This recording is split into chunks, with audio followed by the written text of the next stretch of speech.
పార్టీలోనే ఉంటారా, రాజీనామా చేసి బయటికి వెళ్తారా? భవిష్యత్తులో కవిత ఏ నిర్ణయం తీసుకోబోతుంది అనేటటువంటి దానిపైన పెద్ద ఎత్తున చర్చలు, ఊహాగానాలు నడుస్తున్నాయి. మరొక వైపున పార్టీ పెట్టే బలముందా? పార్టీ పెడితే తన వెనకాల నడిచేటటువంటి బలగం ఏంటి?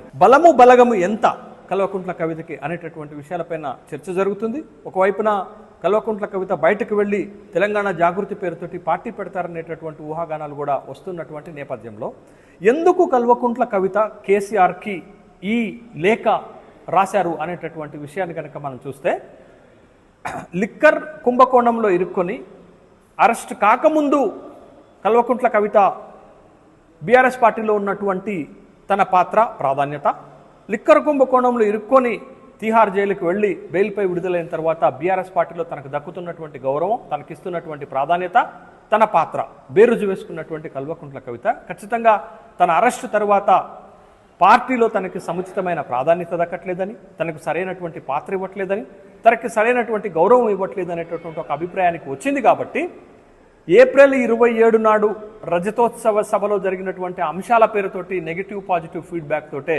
కల్వకుంట్ల కవిత ఈ లేఖ రాసినట్లుగా భావించాల్సినటువంటి అవసరం ఉంది.